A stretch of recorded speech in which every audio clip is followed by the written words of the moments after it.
할렐루야. 우리 옆에 있는 분들 한번 축복합시다. 당신은 주님의 보석입니다.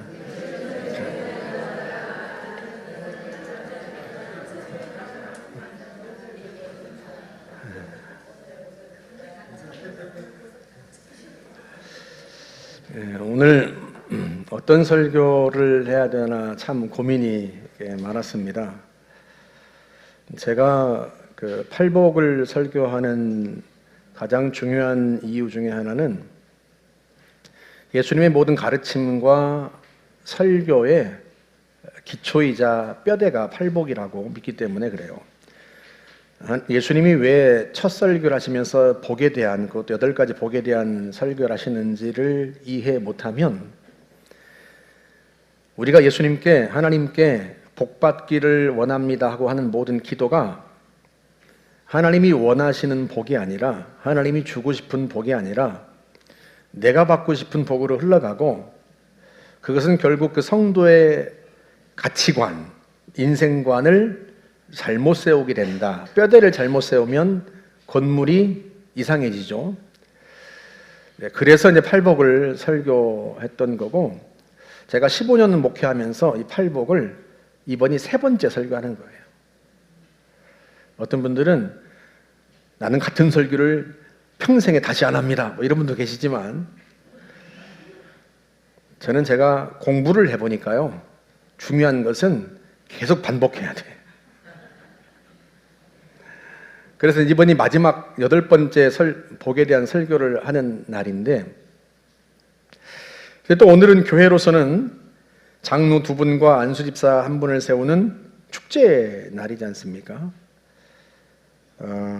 당사자들에게는 무거운 책임감을 짊어지는 날이기도 하고, 또 3분을 보는 성도들에게는 또 많은 생각이 아마 교차할 거라고 믿어요. 어떤 분들은 부러워하는 마음도 있고, 또 어떤 분들은 저게 뭐라고 이런 분들도 계실 테고, 그래서 오늘은 우리에게는 6년 만에 하는 임직식이기도 하고, 그래서 팔복의 마지막 설교를 다음 주로 미루고 오늘 이 본문을 가지고 여러분에게 함께 말씀을 나누려고 해요. 왜냐하면 우리가 오늘 임직식을 함께 하는 우리 모두의 마음이 저나 임직받는 분들이나 그 가족이나 성도들의 생각이 굉장히 많이 교차할 거란 말이죠. 오늘 본문이 꼭 그렇습니다. 순전히 인간적으로 보자면 모세로서는 늙고 힘없는 나를 부르셔서 도대체 어쩌자고 하나님이 그러실까? 아마 임직받는 분들도 아마 그러지 않겠습니까? 내가 능력도 없고 부족한 사람인데 하나님이 어쩌자고 나를 장로로, 안수집사로 세우실까? 아마 모세 같은 심정일 거라고 저는 생각을 해요. 또 아내 십보라로서는 하나님은 어쩌자고 아무 일도 없는 우리 가정에 이렇게 평지풍파를 일으키실까? 그런 마음이 있을 테죠. 어쩌면 임직받는 분들의 가족들도 그런 생각을 할 수 있습니다. 자녀들은 아니 어쩌자고 우리 아빠를 장로로 세워, 이렇게 생각할 수도 있고, 아내분들은 감사하기도 하면서도 한편으로는 아이고 어쩌자고 우리가 이 짐을 떠맡나, 이런 생각을 할 수도 있지 않겠습니까? 모세 가정도 그랬단 말이죠. 모세와 함께 이집트로 가는 2 아들은 아마도 도대체 이게 뭔 일인가 싶은 생각을 하고 있었을 거예요. 그런데 무엇보다도 중요한 것은 하나님의 생각 아니겠습니까?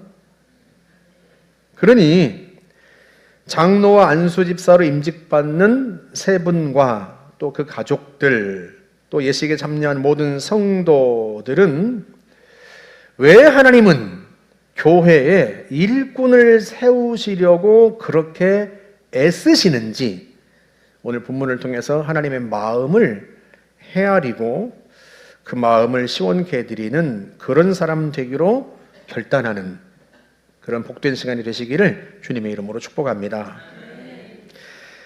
오늘 본문에는요, 참 이해하기 어려운 사건이 하나 등장을 합니다. 바로 하나님이 모세를 죽이려고 하신 사건인데요. 이 사건만 쏙 빼면 앞뒤 문장의 흐름이 매우 자연스러워요.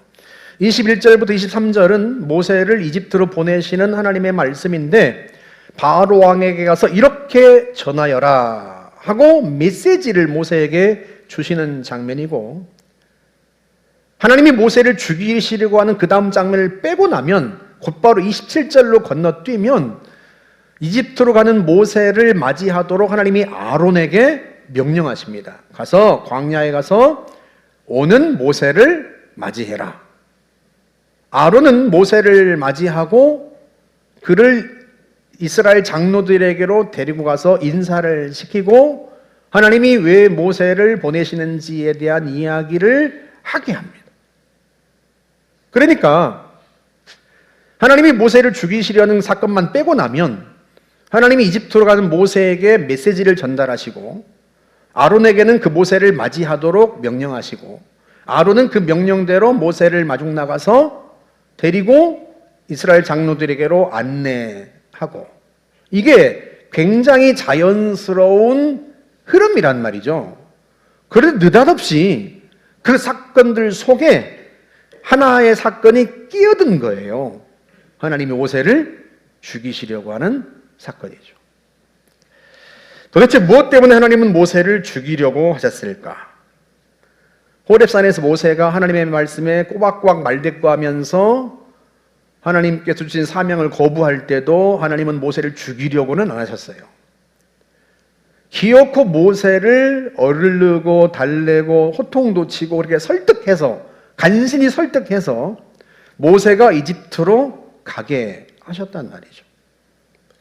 그런데 모세를 설득해서 이집트로 가게 하신 하나님이 모세가 이집트로 가는 도중에 갑자기 나타나서 모세를 죽이려고 하시다니, 왜 그러셨을까? 이집트로 가는 길에 하나님과 모세 사이에 어떤 일이 있었던 걸까? 오늘 그 장면을 세 번역으로 다시 한번 읽어볼까요? 24절부터 모세가 길을 가다가 어떤 숙소에 머물러 있을 때에 주님께서 찾아오셔서 모세를 죽이려고 하셨다. 십보라가 부싯돌 칼을 가지고 제 아들의 포피를 잘라서 모세 발에 대고 당신은 나에게 피 남편입니다 하고 말하였다. 그래서 주님께서 그를 놓아주셨는데 그때 십보라가 피 남편이라고 말한 것은 바로 이 할례 때문이다. 그러니까 이집트로 가는 길이 머니까 중간에 숙소에 머물면서 계속 이동을 하는데 어느 숙소에 머무를 때 하나님이 갑자기 나타나셔서 모세를 죽이려고 하시는 거예요. 왜 모세를 죽이려고 하셨는지, 어떻게 죽이려고 하셨는지에 대한 자세한 설명은 나와 있지 않습니다. 하지만 하나님이 왜 그러셨는지 그 이유를 충분히 짐작할 만한 단서들을 성경은 충분히 남겨놨어요. 먼저 나중에 하나님이 놓아주셨다라고 말씀을 하는데, 놓아주셨다라는 히브리어 라파라고 하는 단어는 본래 뜻이 늦추다, 느슨하게 하다, 이런 뜻입니다.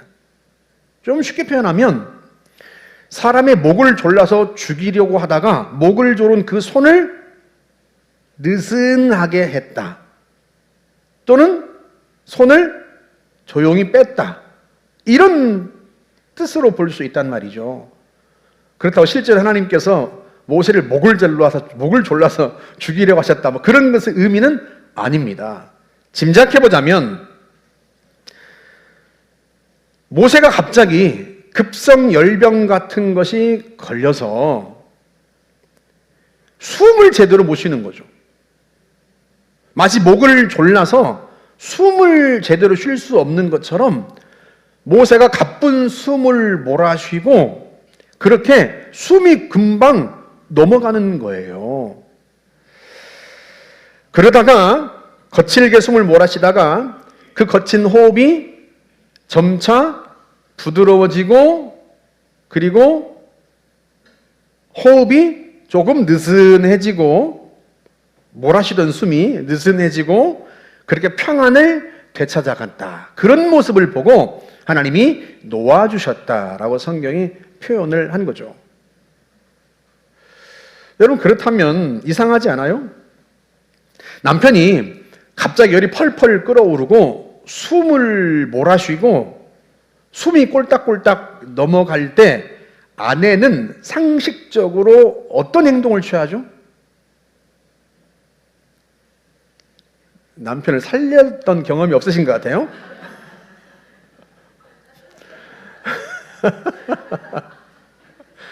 감사한 일이에요. 남친 죽을 뻔하지 않은 것도 감사한 일이에요. 죽이려고 하신 건 아니죠, 설마?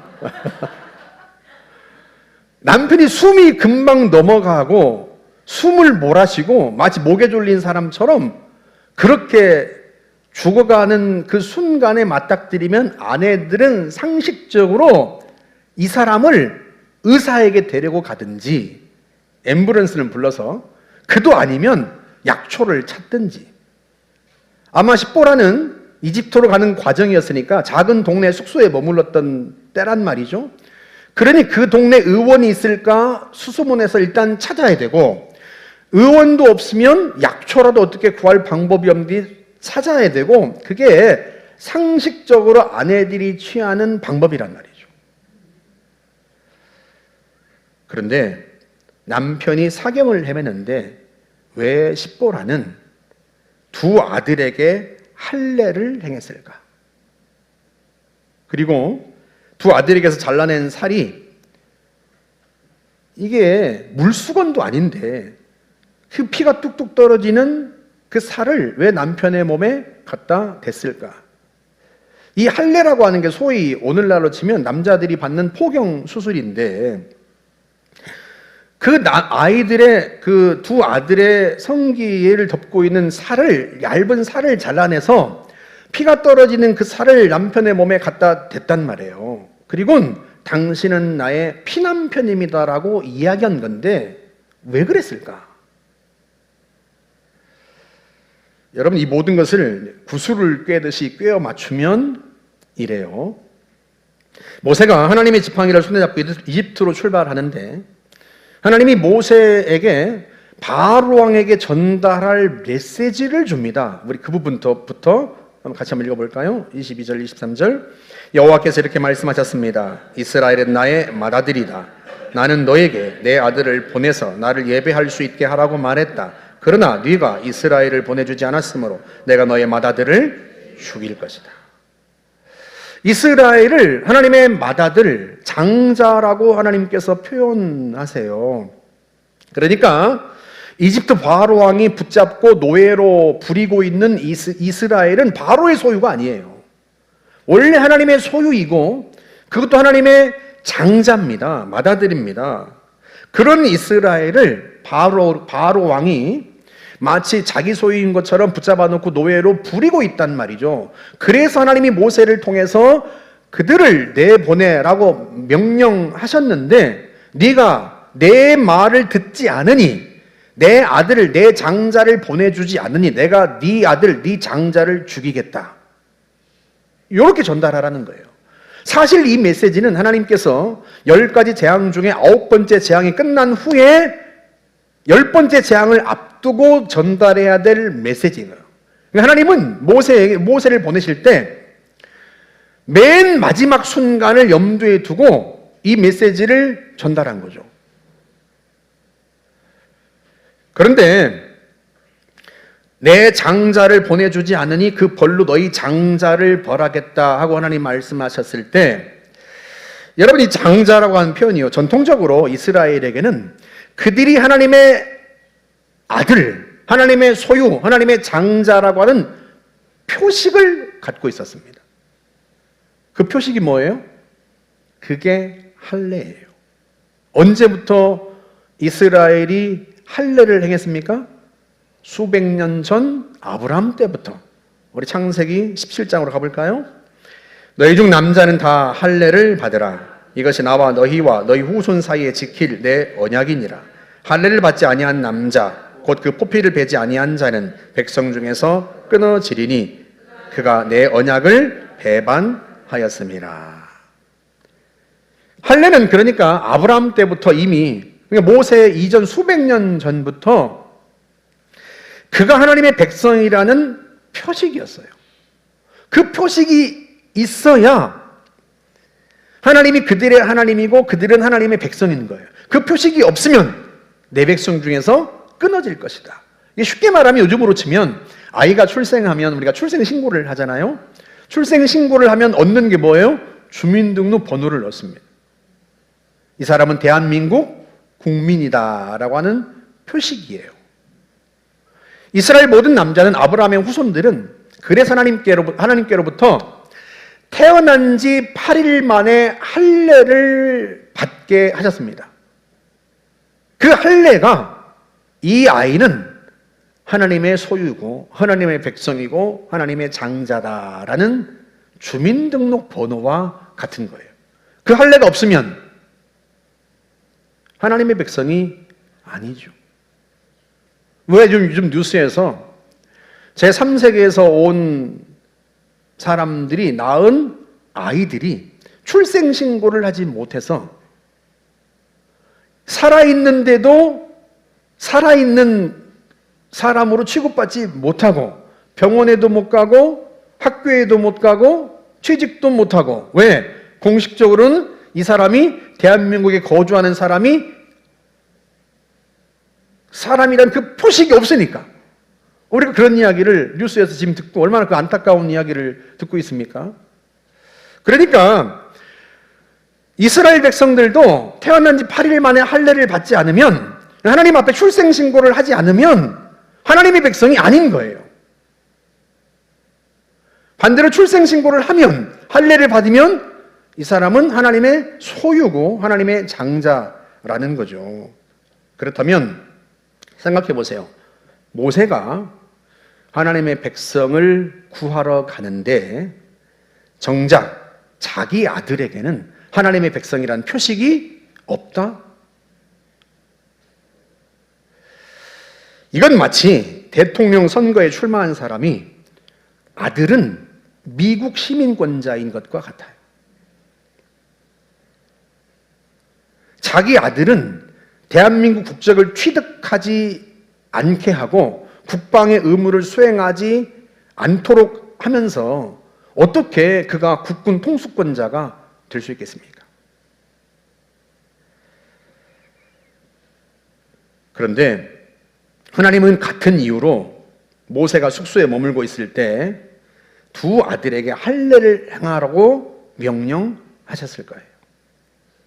그런데요, 여러분, 모세가 두 아들에게 할례를 지킨다는 게 이게 쉽지 않아요. 왜냐하면 모세는 이스라엘 민족이지만 아내는 어디 사람이에요? 미디안 사람입니다. 모세가 40년 전에 애굽 병사를 쳐 죽이고 도망가서 미디안 광야에 머물다가 그 미디안 광야에서 미디안 사람 제사장의 딸과 결혼을 한 거란 말이죠. 그 아내 십보라는 여러분 모세가 이집트로 가는 길에 두 아들의 포피를 벤다는 거에 과연 찬성을 했겠습니까? 지금은 마취도 하고 날카로운 수술 도구도 있고 또 레이저로도 하고 그래서 위험이 없지만 여러분 창세기 아브라함에 관한 메시지를 쭉 설교할 때 여러분 야곱에 대한 메시지를 설교할 때 기억나세요? 야곱이 20년 만에 고향으로 돌아오면서 세겜 땅에 머무르다가 야곱의 딸 디나가 세겜성 추장의 아들에게 강간을 당합니다. 그 세겜성 추장이 찾아와서는 딸을 며느리로 달라고 요청한단 말이죠. 이게 얼마나 분한 일이에요. 그런데 야곱의 두 아들 레위와 시므온이 거짓 약속을 합니다. 이 추장에게 당신의 세겜성 남자들이 우리처럼 다 할례를 받으면 그때 동생 디나를 당신 아들에게 아내로 주고 우리도 당신들과 함께 살겠다. 그리고는요 그 거짓 약속을 믿고 세겜성 남자들이 할례를 받았을 때 이틀 3일이 지나니까 꼼짝을 못해요. 너무 고통스러워서. 그때 레위와 시몬 두 아들이 종들을 데리고 와서 종들까지 합해봐야 수십 명밖에 안 됐을 거예요. 그런데 세겜성 남자들이 수백 수천일 텐데 그 세겜성 남자들을 모조리 다 몰살합니다. 그렇게 할 수 있었던 이유가 뭐예요? 할례를 할례를 받고 움직일 수가 없는 거예요. 여러분, 더군다나 모세 시대는요, 철기 시대가 아닙니다. 아브라함 시대는 더 말할 것도 없죠. 야곱 시대는 청동기 시대예요. 모세 시대는. 그런데 이 십보라가 날카롭지도 않은 청동칼을 가지고 할례를 행한 게 아니라 무슨 칼로 할례를 행했어요? 돌칼로.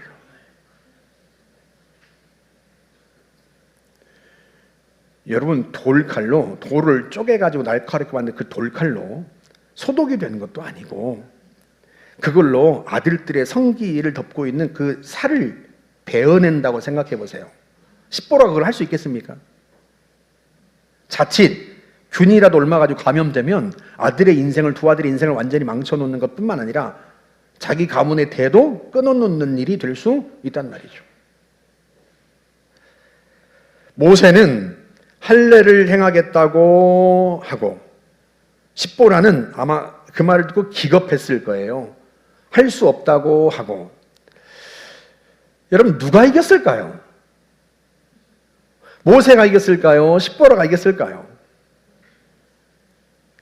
혹시라도 아니 남자가 여자를, 극간 여자를 못 이겨? 이런 분이 계신다면 인생을 잘 모르시는 거예요.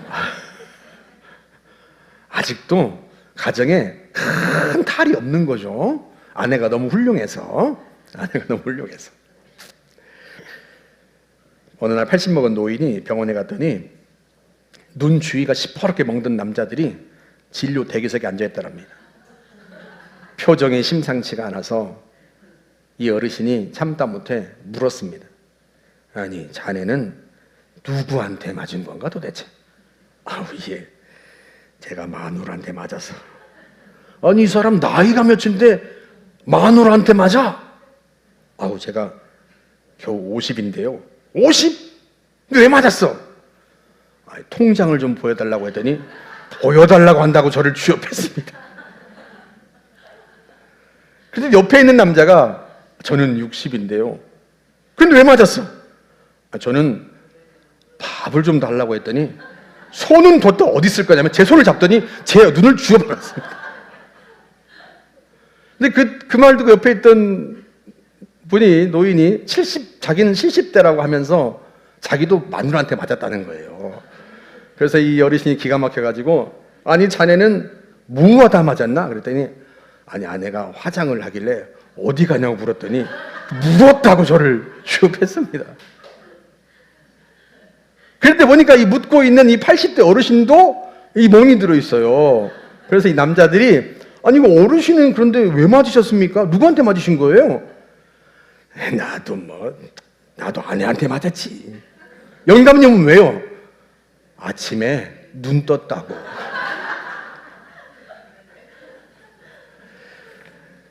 여러분, 왜 이런 유머가 나왔겠어요? 남자가 나이 들어갈수록 아내를 이기지 못하더라. 여러분, 모세라고 달랐겠습니까? 모세가 무슨 수로 80 먹은 모세가 무슨 수로 아내를 이기겠어요? 모세가 아내를 못 이기니까요, 하나님이 보다 못해 나서신 거예요. 잠을 자고 일어나서 보니까 남편이 열이 펄펄 끓고 숨이 마치 목이 졸린 사람처럼 숨이 넘어가는 거죠. 숨을 거칠게 몰아쉬고 곧 금세 죽어가는 거예요. 이게 그냥 조금 아픈 정도가 아니에요. 여러분, 평생을 살아봤는데 그걸 모르겠어요? 정말로 남편이 곧 죽을 것처럼 보여요. 이게 심상치가 않아요. 그때 십보라가 직감합니다. 아, 하나님이 내 남편을 징벌하시는구나. 정말로 내 남편을 죽이실 수 있겠구나. 그제야 정신이 번쩍 들어서요, 그제야 이게 뭔 일인지를 깨달아요. 이집트로 가는 길이 이게 단순한 여행길이 아니란 말이죠. 대제국의 왕인 파라오를 굴복시켜서 그가 부리고 있는 노예들을 해방하는 일인데, 여러분 80 넘은 노인이 무슨 수로 이집트 왕 파라오를 이길 수 있겠어요? 게다가 이거는요, 어느 한쪽이 죽어야만 끝나는 일이에요. 누가 죽는 게 쉽겠어요? 모세가 죽는 게 훨씬 빠르죠. 하나님도 실제로 이집트의 장자를 다 죽이겠다고 말씀하시지 않습니까? 아, 이게 목숨을 걸어야 하는 일이구나. 이게 내 남편의 목숨을 걸어야 되는 일이고 내 아들들까지도 목숨이 위태로울 수 있겠구나 라고 하는 사실을 십보라가 그제야 정말로 알게 되는 거예요. 결국 십보라는 남편을 구하기 위해서 아들들에게 할례를 행합니다. 그리고 아직 피가 뚝뚝 떨어지는 두 아들의 그 살을, 피가 묻은 살을 남편의 몸에 갖다 대면서 외칩니다.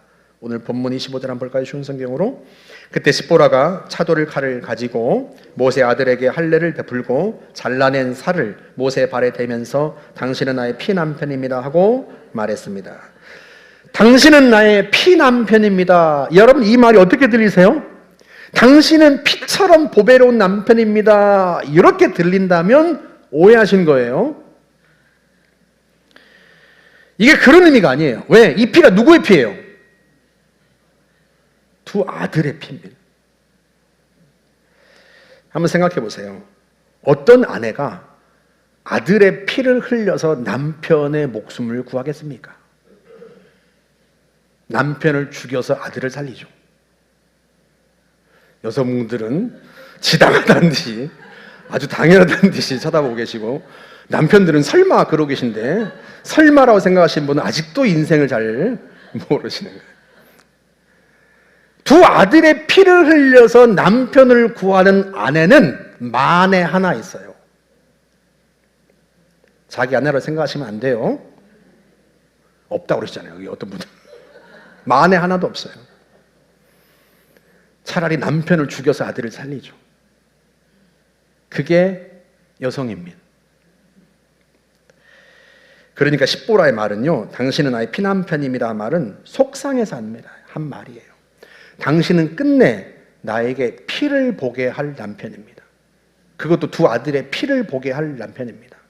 당신은 내게 고통을 줄 남편입니다. 그런 뜻이에요. 실제로 십보라는 두 아들에게 할례를 행한 후에 두 아들을 데리고 미디안으로 돌아갑니다. 이집트로 가지 않습니다. 두 아들과 함께 미디안으로 돌아가는데, 나중에 모세가 이스라엘 백성들을 해방하고 홍해를 건너서 호렙산으로 왔을 때, 그때 모세 아내와 두 아들은 장인을 따라서 호렙산으로 옵니다. 장인이 자기 딸과 손주들을 데리고 왔다고 성경은 그 표현을 합니다. 우리 같이 한번 그 대목 18장 볼까요? 출애굽기 18장 2절 3절. 모세 장인 이드로가 모세가 돌려보냈던 그의 아내 십보라와 그의 두 아들을 데리고 왔으니 곧 모세가 하나님의 산에 진친 곳이라.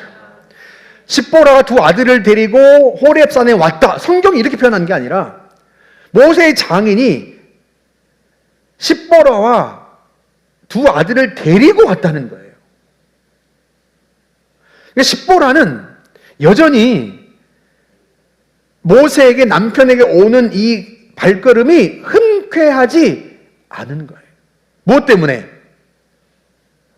자기 두 아들을 죽일 뻔했던 그 사건 때문에.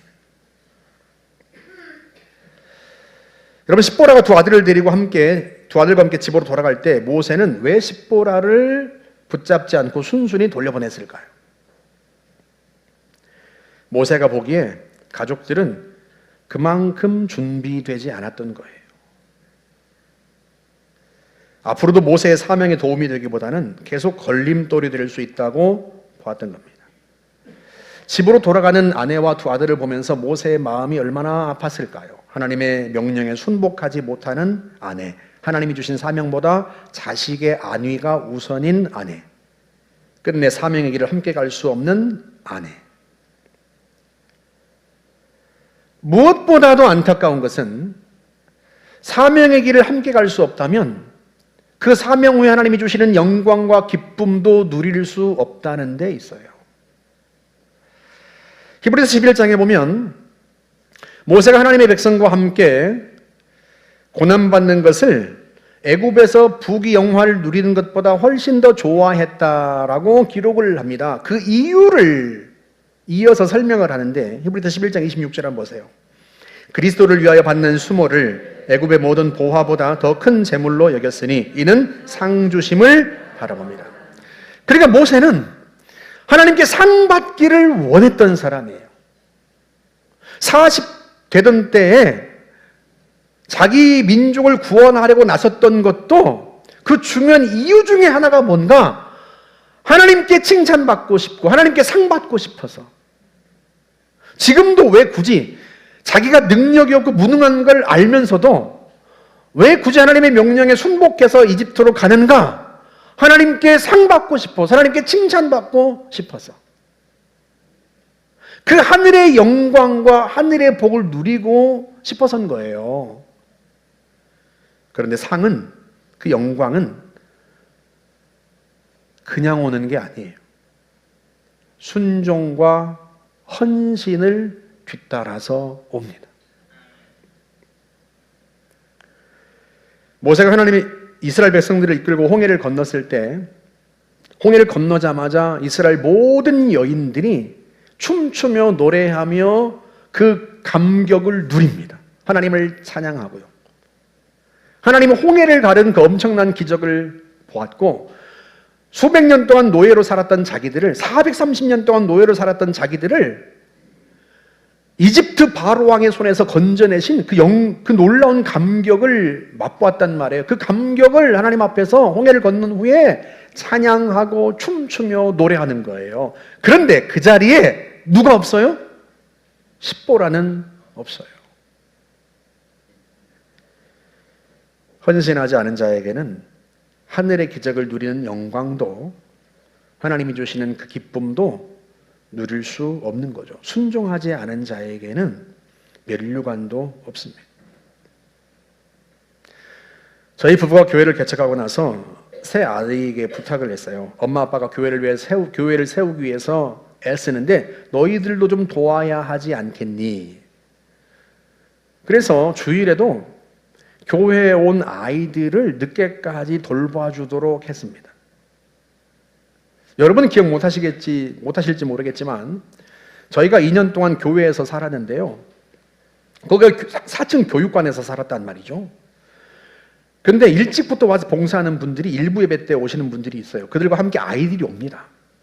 근데 저희가 방 하나에서 5 식구가 잠을 자는데 저희야 뭐 일부 예배를 드려야 하니까 일찍 일어나죠. 근데 애들은 이제 초등학생, 중학생 뭐 이러니까 잠을 자지 않겠어요. 근데 함께 따라온 아이들은, 엄마 아빠 따라온 아이들은 당연히 교회에 왔다고 생각하니까 문을 벌컥벌컥 열어요. 또 이게 문이 낡아가지고 문이 잠궈지지가 않아요. 눌러도 잠궈지지가 않아요. 열면 그냥 열려요. 그래 애들이 자고 있는데 불쑥불쑥 애들이 들어와요. 그러면 이제 초등학생, 중학생인 우리 아이들이 얼마나 기겁을 하겠습니까? 그런데다가 엄마 아빠가 얘들을 엄마 아빠들이 다 예배 드리고 오후 예배 성경 공부 끝날 때까지 다 데리고 놀아라. 그러니까 자기들도 예배 드리고 나서 점심 먹고 나서 오후 예배 드리고 그 후까지 이 애들을 데리고 놀아야 되는 거예요. 주일에만 그런 게 아니에요. 평일에도 오면 평일이라도 애들을 데리고 놀아야 돼요. 심지어는 제가 뭐까지 시켰냐면 한 부부가 애들 데리고 소풍을 가는데 함께 가자고 요청을 한 거예요. 그래서 제가 한창 공부하고 있는 고등학생 은범이 중학생 은서를 데리고 갔습니다. 왜 데리고 갔겠어요? 이 부부 애들을 봐줘라. 제가요 우리 아이들 중고등학교를 통틀어서 은범이 은서를 학원을 보낸 적이 없어요. 학원을 보낸 건 중학교 1학년 때 딱 석 달 보낸 게 전부입니다. 그러면 학원도 못 보내니까 당연히 저로서는 부모라면 집에서라도 좀 공부를 전념할 수 있도록 배려를 해주는 게 당연한 일 아니겠어요? 근데요, 저희가 그러지를 못했습니다. 저희가 일손이 필요하기도 했고, 또 한편으로는 우리 아이들에게 이렇게 말을 했어요. 너희가 하나님 앞에 헌신하고 봉사하는 게 있어야 너희들이 나중에 하나님 앞에 저 좀 도와주세요라고 기도할 때 그 기도의 진심이 담기고 하나님이 그 마음을 보신다. 이게 애들을 제가 부려먹으려고 한 얘기가 아니고 사실이에요.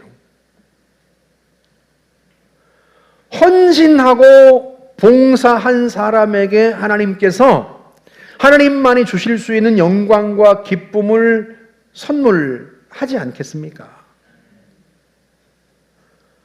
내가 하나님 앞에 헌신도 안 하고 봉사도 안 했는데 내가 하나님 앞에 주님 저한테 이런 복 좀 주세요 하고 기도할 때 하나님 물론 그 기도를 들어주시죠. 우리의 기도를 구하면 주시겠다고 약속하셨으니까. 그런데 우리가 그 기도를 드릴 때 여러분 좀 미안한 마음이 안 들던가요? 제가 왜 이 이야기를 하냐면요, 사람은 뭔가 요청을 할 때 미안하면 그 요청을 끝까지 밀고 가지 못하게 돼 있어요. 기도하다가 응답이 더디 오면 아유, 내가 주님께 달랄 걸 달래야지 하곤 주님은 포기하지 말고 기도하라고 명령하시는데 주님의 말씀과 상관없이 우리가 지레 포기합니다. 왜? 내가 하나님 앞에 그렇게 내 자녀를 헌신시킨 적이 없고 내가 하나님 앞에 그렇게 봉사한 게 없으니까요.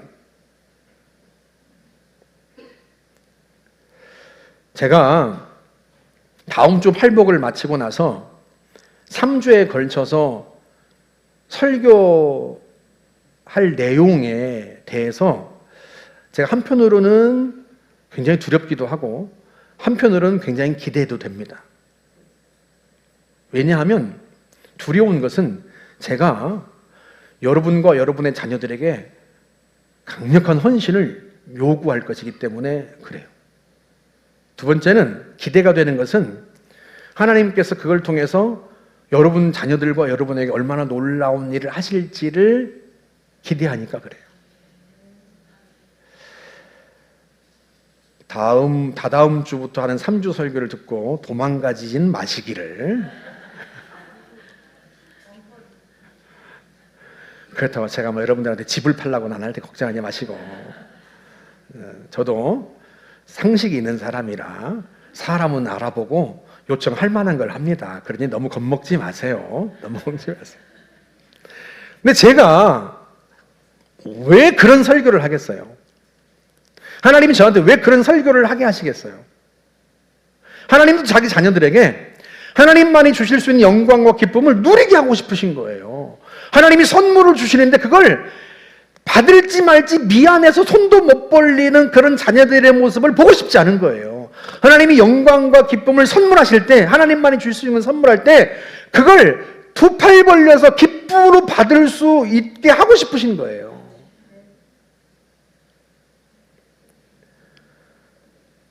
그걸 제가 알기 때문에 우리 아이들에게 학원을 못 보내면서도 공부할 시간도 주지 않고 성도들의 자녀를 돌보고 놀아주라고 한 이유 중에 하나입니다.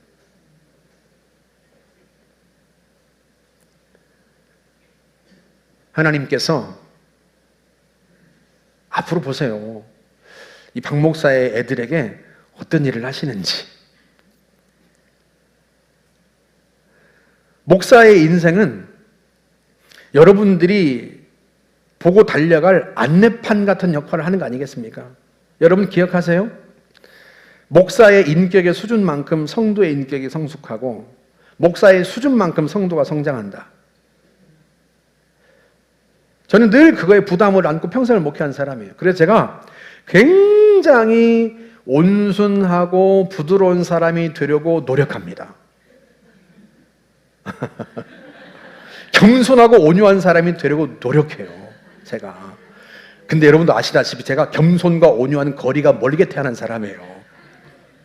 어렸을 때부터 교만하다고 사람들에게 혼이 났던 사람이기도 하고 성질은 또 불같아가지고. 예전에 섬기던 교회 장로님들이 뭐라고 얘기한 줄 아세요? 새로 담임 목사가 부임해 오니까 안수 집사가 그 장로님들한테 그런 얘기를 했어요. 새로운 담임 목사님이 사람이 그냥 점잖으니까 장로님들이 목사님을 괴롭히죠. 박 목사님이었어 봐. 다들 죽었지. 박 목사님이었으면 장로들 다 죽었어.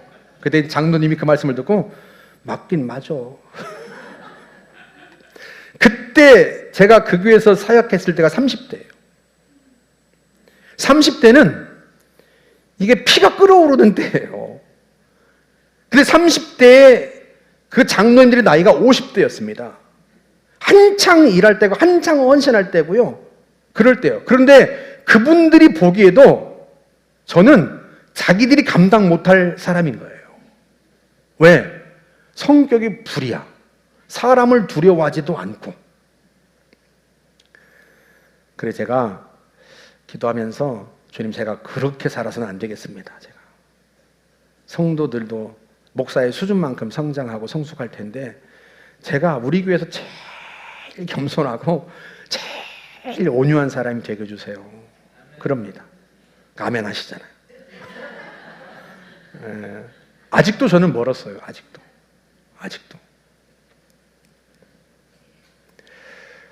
저와 제 가정이 여러분들에게 안내판이 되고 싶어요. 안내판이. 그리고 임직 받으시는 장로님들과 안수 집사님도 그 안내판이 되어 주어야 합니다. 성도들에게.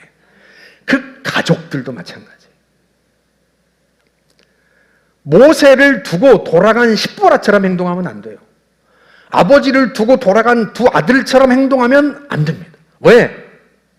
끝내 그들은 헌신하고 수고한 이들에게 하나님이 주실 영광과 그 기쁨을 누리지 못할 테니까요. 그걸 보는 리더들의 심정이 어떻겠습니까? 교회를 위해서 봉사하고 헌신하고 성도들을 위해서 헌신하는데 정작 내 배우자는, 정작 내 자녀들은 하나님이 주신 복을 누리지 못한다면, 성도들은 누리는데 그걸 못 누린다면 그걸 보는 리더들의 심정이 어떻겠냐 말이에요. 생각해 보세요. 만약에 모세가 이집트 왕자로 복귀하는 길이었다면 십보라가 안 갔겠어요? 말려도 갔을 거야 아마. 그런데 목숨을 걸어야 되는 위험한 일이기 때문에 자식들까지 데리고 가고 싶지 않은 거예요. 그래서 결국 하나님의 영광을 누리지 못하고 자신이 헌신하지 않은 일로 인해서 온 그 기쁨, 감격을 누리지 못합니다. 모세 아들들도 마찬가지예요. 역대상 23장 13절을 볼까요? 아므람의 아들은 아론과 모세입니다. 아론은 그의 자손과 함께 영원히 구별되었습니다. 그들은 여호와를 섬기는 데 필요한 거룩한 물건인 성물들을 준비하고 여호와 앞에 제물을 바치고 제사장으로서 여호와를 섬기며 영원히 그의 이름으로 복을 빌어주는 일을 위해 뽑혔습니다. 아론과 그의 자손은 이스라엘 백성들에게 여호와의 이름으로 복을 빌어주는 직분에 선택받았어요. 뽑혔습니다. 이게 얼마나 영광이에요. 그런데 그 다음 절 보세요. 14절. 하나님의 사람 모세 아들들은 레위 지파에만 속했습니다. 아버지 모세가 레위 지파니까 그냥 레위 지파에만 속했다는 거예요. 아버지가 밀양박씨니까 자식들은 그냥 밀양박씨인 것과 같아요. 그 이상 어떤 직책도 그들에게 주어졌다는 설명이 없고 어떤 직분도 하나님이 주셨다는 설명도 없습니다. 왜? 그들은 헌신해야 할 때 헌신하지 않았으니까. 그래서 사도 바울은, 아니 정확하게 말하면 바울을 통해서 주님은 그리스도를 위한 고난이 특권이라고 그렇게 말합니다. 빌립보서 1장 19절 한번 볼게요. 하나님께서는 여러분에게 그리스도를 위한 특권, 즉 그리스도를 믿는 것뿐만 아니라 또한 그리스도를 위하여 고난을 받는 특권도 주셨습니다. 첫 번째 특권은 뭐다? 그리스도를 믿는 것. 그게 특권이에요. 많은 사람 중에서 저와 여러분을 예수를 믿는 자로 부르신 것, 그게 특권입니다. 하나님의 자녀가 되게 만든 그게 특권입니다. 그런데 오늘날 그 특권에만 머무르고 두 번째 특권으로 나아가지 못하는 성도들이 얼마나 많습니까? 두 번째 특권은 뭐예요? 그리스도를 위하여 고난받는 것. 그게 이어지는 특권이에요. 예수 믿고 하나님의 자녀가 되는 데서 머무르는 게 아니라 내가 어떻게 예수를 믿고 어떻게 하나님의 자녀가 되었는지를 알기 때문에, 내가 얼마나 놀라운 특권을 받았는지를 너무나 잘 알기 때문에 그리스도를 위하여 받는 고난으로 나아간다는 거예요. 그리스도께서 나를 위하여 십자가를 지시는 하나님의 아들이 이 땅에 오셔서 십자가 위에서 물과 피를 쏟으신 그 고난 받으신 걸 내가 알기 때문에, 그렇게 내가 하나님의 자녀가 되었기 때문에 나도 그리스도를 위하여 고난 받겠습니다 라고 하는, 예수 믿는 자에게만 주신 특권, 그들 중에서도 헌신할 수 있는 자에게만 주신 두 번째 특권까지도 우리가 가져야 하지 않겠습니까? 그런데요, 교회 성장학자들이 전 세계 교회를 연구하고 통계는 수치는 뭔가 하면, 어느 교회든 100명이 모이는 교회든 1000명이 모이는 교회든 10,000명이 모이는 교회든 헌신하고 봉사하는 사람은 불과 18% 정도밖에 안 된다는 거예요. 20%가 채 되지 않습니다.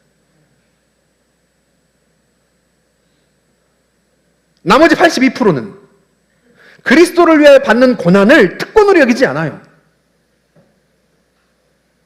더 이상 헌신하려고 하지 않습니다. 더 이상 봉사하려고 하지 않아요. 십보라처럼 두 아들을 데리고 집으로 돌아갑니다.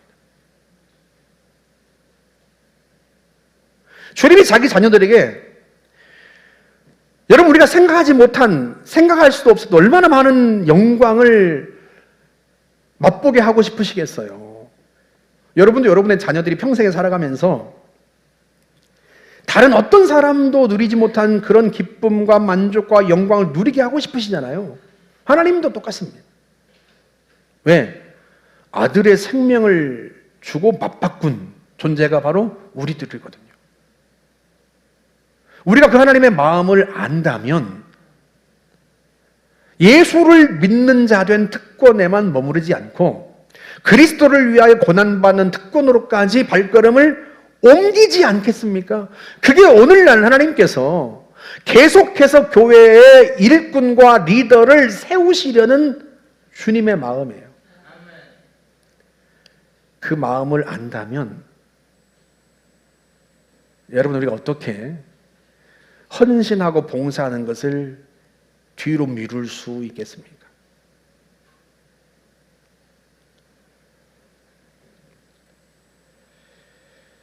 무엇보다도 큰 숲교회는 어느 개인의 소유가 아닙니다. 주부 앞면에 나와 있는 7개의 교회 비전, 여러분 보세요. 첫 번째 비전이 뭐예요? 성령이 주인 되신 교회. 이 교회의 주인은 성령님이세요. 교회는 주님의 몸입니다. 그리스도의 몸입니다. 어느 누구의 소유가 아니에요. 그래서 목사 가족만 헌신하고 장로님, 권사님 가족만 헌신하고, 그리고 목사 가족만 영광받고 장로님, 권사님 가족만, 리더들 가족만 영광받고 누리면 안 되니까 하나님이 자꾸 일꾼을 세우시는 거예요. 계속 일꾼을 세우시는 거예요. 그게 주님의 마음이에요. 진정한 특권을 자녀들이 누리게 하고 싶으세요. 그게 주님의 마음이에요. 고린도서 12장 27절처럼 너희는 그리스도의 몸이요 지체의 각 부분이라. 우리는 주님의 몸인 지체, 그 몸을 이루고 있는 지체입니다. 누구는 눈, 누구는 손, 누구는 발, 누구는 귀. 여러분, 어떤 지체가 마지못해서 누군가의 명령을 받고 몸을 위해 일하는 것 보셨습니까? 어떤 지체가 그럽니까? 손과 발은요, 누가 명령하지 않아도, 누가 요구하지 않아도 자연스럽게 몸을 위해 봉사하고 헌신합니다. 하나님 우리를 그렇게 부르셨다는 거예요. 그렇게. 누가 사명이란 걸 알려주지 않아도, 누가 시키지 않아도 몸의 일부라면 몸을 위해 헌신하는 게 자연스럽습니다. 우리가 그런 사람 되게 하고 싶으신 거예요, 우리 주님은. 목사님이 좀 나아가시나 보다. 좀 이게 머리가 좀 정상으로 돌아가시니까 또 옛날 모습이 나오나 보다. 너무 열을 내신다. 이렇게 생각. 그렇다고 제가 머리가 다 나은 것은 아니니까. 그럼 머리가 다 나으면 더 세지시나 이렇게 생각하지 마시고 그래도 좀 빨리 나으라고 좀 기도 좀 해주세요. 네. 사랑하는 여러분, 오늘 세 분만 임직하고 세 분만 다짐하고 헌신하는 게 아니에요. 이 예식을 통해 우리 모두가 그리스도의 몸의 일부로서 주님을 위하여 주님의 나라와 주의 뜻을 위하여서 나도 헌신하겠습니다. 저분들만이 아니라 우리도 저분들과 함께 헌신하겠습니다. 결단하고 함께 그 예식에 참여하는 겁니다. 그렇게 하게 하고 싶은 게 주님의 마음이에요. 그래서 우리 모두가 소수 일부만이 아니라 모든 성도들이 하나님이 주시는 영광과 기쁨을 누리게 하고 싶으신 거예요. 저는 우리 모두가 그 하나님 주신 영광, 그 하나님 주신 기쁨을 함께 누렸으면 좋겠어요. 저와 여러분들이 그 영광을 함께 볼 수 있기를 주님의 이름으로 축복합니다. 우리 같이 한번 찬양하고 함께 기도합시다. 이런 교회 되게 하소서. 이런 교회 되게 하소서. 누구를 통해? 우리를 통해서. 우리를 통해서. 그 마음 가지고, 나를 통해서 그 마음 가지고 우리 찬양 부르고 함께 한번 기도하겠습니다.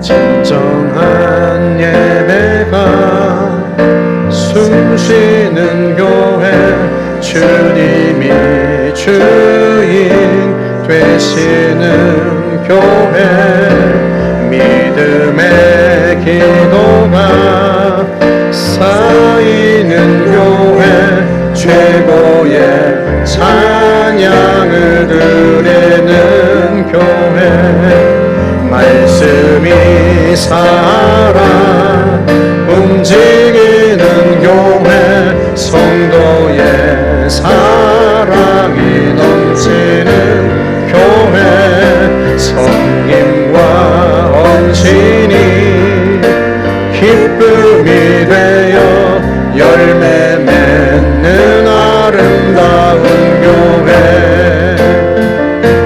주님의 마음 닮아서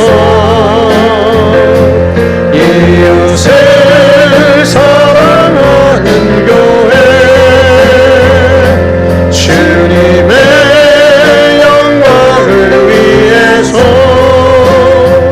빛 되신 주님 전하는 교회,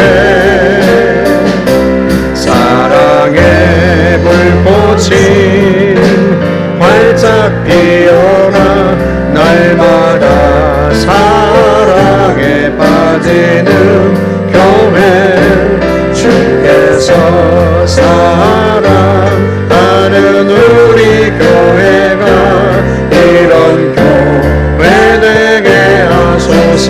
주님의 마음 닮아서, 주님의 마음 닮아서 이웃을 사랑하는 교회, 주님의 영광을 위해서 빛 되신 주님 전하는 교회, 사랑의 불꽃이 활짝 피어나 날마다 사랑에 빠지는 교회, 주께서 사랑하는 우리 교회가 이런 교회 되게 하소서. 제가 같이 한번 기도하는데요, 주님 옆에 갔을 때 주님께 박수받고 칭찬받는 그런 사람 될 수 있도록, 제가 주님 앞에 헌신하는 자리까지 기꺼이 나아갈 수 있도록 하나님 제 마음을 붙들어 주십시오. 함께 기도하고, 두 번째로, 내가 주님께 헌신하고자 할 때 내 헌신을 가로막는 질병, 또 재정의 어려움, 하나님 이것들을 주님이 질병을 치료하시고 막힌 담을, 막힌 장벽을 파쇄하셔서 길을 열어주십시오. 그래서 정말 주님께 헌신하고자 할 때 기꺼이 기쁨으로 감당할 수 있도록 하나님 도와주십시오. 이 두 가지를 놓고 같이 한번 주님 앞에 함께 기도하겠습니다. 자비로우신 하나님 아버지,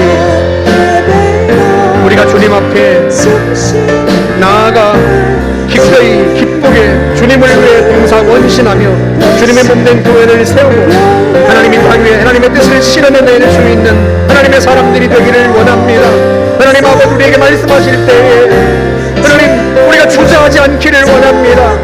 하나님 아버지, 내가 할 수 있는 일, 작은 헌신부터 하나님 아버지 기꺼이 감당해낼 수 있도록 하나님 우리의 마음을 붙들어 주시기를 바라고 원합니다.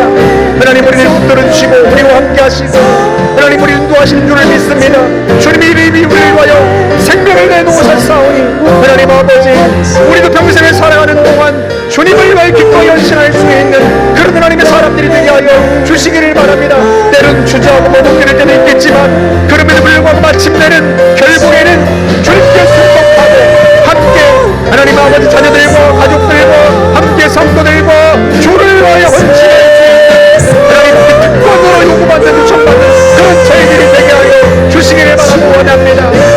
하나님 우리가 주를 위하여 헌신하고자 할 때 하나님 권세에 가로막고 있는 장애물들이 있다면 하나님 파쇄하시고 하나님 우리 길을 열어주시길 바랍니다.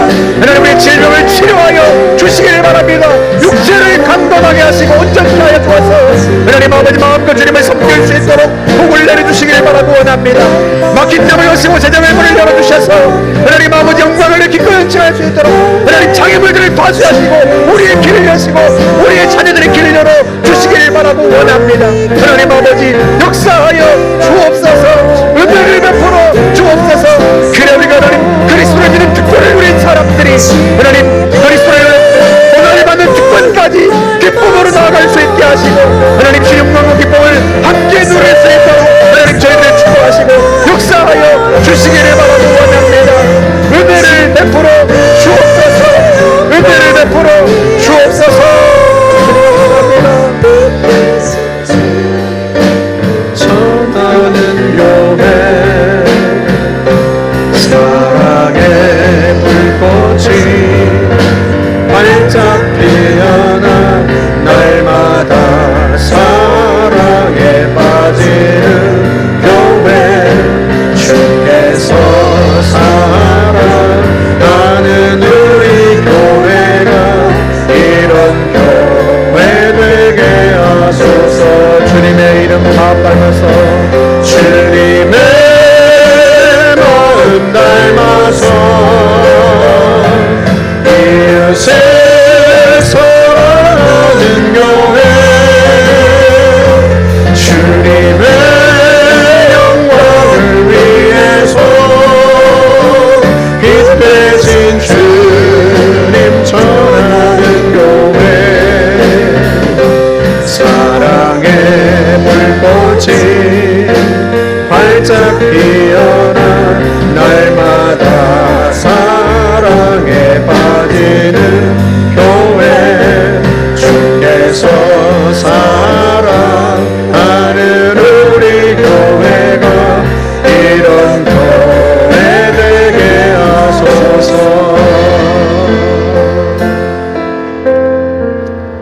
하나님 감사합니다. 많고 많은 사람 중에 우리를 먼저 뽑으시고 부르셔서 하나님의 자녀가 되는 특권을 누리게 하시니 참으로 감사합니다. 온 우주 만물을 창조하신 하나님이, 전능하신 하나님이, 영원하시고 우리 인생길을 아신 하나님이 우리의 아버지가 되신다는 사실이 얼마나 영광스럽고 얼마나 놀라운지요. 하나님 아버지 바라옵기는 우리 모두가 그 영광을 계속해서 누릴 수 있기를 원하고, 하나님 아버지께서 전능하신 하나님이 내 아버지라는 사실이 얼마나 놀라운 사실인지, 얼마나 놀라운 일인지 그 특권을 누리는 데까지 나아갈 수 있게 하여 주옵소서. 그리하여 그리스도를 위하여 받는 고난을 특권으로 여기고 하나님 우리에게 준비하고 예비하신 놀라운 영광까지도 다 누려서 정말 나중에 이후에 주님을 배울 때 그 주님 앞에서 기뻐하며 감격하며 주님의 품에 안길 수 있는 저희 모두가 되게 하여 주옵소서. 우리와 우리 배우자가, 자녀들이, 온 성도들이 하나님 정말로 하나님 앞에 영광스럽게 쓰임받고 그 영광을 누리는 주의 백성들 되게 하여 주옵소서. 감사드립니다. 예수님의 이름으로 기도하옵나이다. 아멘.